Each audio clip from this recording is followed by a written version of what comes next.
Oh, hello, အားလုံးပဲမင်္ဂလာပါ live လေးတက်လာပါပြီဘာလို့နဲ့ညအတွက်က30 things about me go live လေးရဆိုရင်ဒီနေ့20ခုပြသွားတော့နောက်3ရက်ဆိုရင်တော့ပြီးပြီပေါ့နော်ပြီးဆိုတော့ကအမပထမတော့ဒီနေ့တရက်ထဲမှာ2ခုလုံးမလားစဉ်းစားအဲ့လိုကြလဲအဆင်မပြေဘူးပေါ့နော်အဆင်ပြေဆိုတော့ဒီနေ့ကောင်းစဉ်လေးပဲ sharing လုပ်မယ်ဒီနေ့ကောင်းစဉ်လေးကဘာအကြောင်းလဲဆိုတော့တင်ဘရောမှထပ်မလုပ်တော့မယ့်အရာတင်ဘရောမှထပ်မလုပ်တော့မယ့်အရာပါလေတဲ့အဲ့ဒီဟာလေး sharing လုပ်ရမယ်ဆိုလို့ရှိရင်တော့ပြောရမယ်ဆိုရင်ဘယ်တော့မှထပ်မလုပ်တော့မယ့်အရာဆိုတော့ပြောမှနည်းနည်းလေးတော့ခက်တော့လို့ပဲ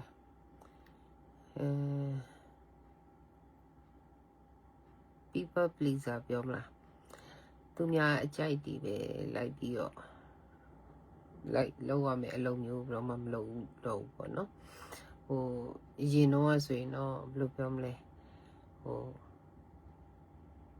ငါဒါလောက်လိုက်လို့ငါ့ကိုဘလို့ထင်မလဲမသိဘူး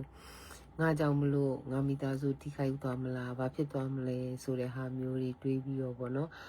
လှုပ်ချင်တာတွေဖြစ်ချင်တာတွေချိုးရတယ်အဲ့လိုမျိုးလက်လွတ်ခဲ့တယ်မျိုးသိမ့်ခဲ့တာတွေရှိတယ်ပေါ့နော်အဲ့ဒီလိုလှုပ်ခဲ့တဲ့ဟာတွေကြောင့်လို့တစ်ခါလေကျတော့ချိုးခွင့်ရေးတွေခွင့်လန်းတွေကိုလက်လွတ်ခဲ့ရတာတွေရှိရပေါ့နော်ပြောမယ်ဆိုရင်တော့ဒါအခြေခံအားဖြစ်ဆိုလို့ရှိရင်ရှင်းပြောမယ်ဆိုရင်တော့ဒါကိုယုံကြည်မှုနေခဲ့တာပေါ့နော်အဲဒါကြောင့်ကိုယုံကြည်မှုနေပြီးတော့အရန်ကိုသူများအရန်ဂယုစိုက်လွန်အလွန်ဂယုစိုက်လွန်တဲ့ဟာမျိုးပေါ့နော်အဲ့ဒီလိုအဖြစ်မျိုးဘယ်တော့မှထပ်မဖြစ်အောင်မလုပ်မိအောင်ပဲပေါ့နော်စူးစမ်းတော့မယ်အဲ့လိုပဲထပ်လည်းအဖြစ်မခံတော့ဘူးပေါ့လေကိုဘာဖြစ်ချင်လဲဘာလုပ်ချင်လဲဆိုတော့ကိုရှင်းလင်းသိပြီးဆိုလို့ရှိရင်ကိုလုပ်ချင်တာဖြစ်ချင်တာကိုပဲဒီဇိုင်းမှလုပ်သွားတော့မယ်ပေါ့နော်အဲ့တော့ဘယ်လိုပြောကားကြောင်းနဲ့မှဘယ်တော့မှအဲ့လိုမျိုးငါဘာပဲဖြစ်ပါသူတို့ငါပေါ့အမြင်ဆောင်သွားရင်ဘာဖြစ်သွားမလဲဆိုတဲ့ဟာမျိုးပေါ့နော်ဘယ်လိုမျိုးတိတ်ရှင်းပြတိတ်ကြိုးမဆိုင်ဖြစ်တော့ဘူးပေါ့နော်people pleaser မလုပ်တော့ဘူးပေါ့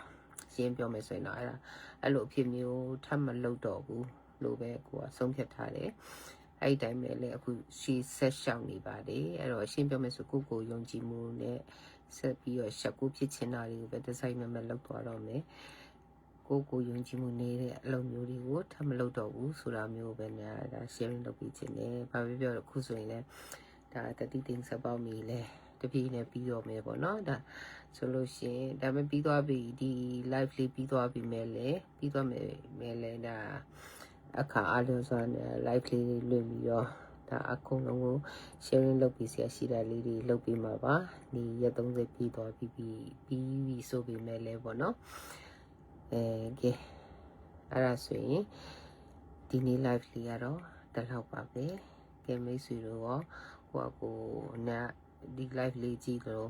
live လေးမှာရေးထားတဲ့ဒီ content လေးလည်းဖတ်ပြီးတော့ပေါ့နော်ကိုအတွက်ဘာပြောစဉ်းစားစရာလေးတွေဘူးထူတာရစရာလေးတွေရှိလို့ရလိုက်မယ်လို့မျှော်လင့်ပါတယ်အားလုံးလည်းရစီရှင်တယ်အားလုံးလည်းအကျိုးစီရှိစေခြင်းတယ်ပေါ့နော်တခါလေးကိုမေးရနေရလေးတွေကိုပြန်တတိယပြီးတော့ဆင်ခြင်သုံးသပ်နေနေဆိုလို့ရှိရင်ဒါအဲ့လိုမျိုးသုံးသပ်နိုင်တဲ့အတွက်အကျိုးရှိမယ်ဆိုလို့ရှိရင်လည်းဝန်တာပါတယ်အဲ့ဆိုရင်အားလုံးပဲဒီနေ့ကတော့ဒီလောက်ပါပဲကဲအားလုံးပဲ good night ပါမနေ့ကမှပြန်တွေ့ကြမယ် bye bye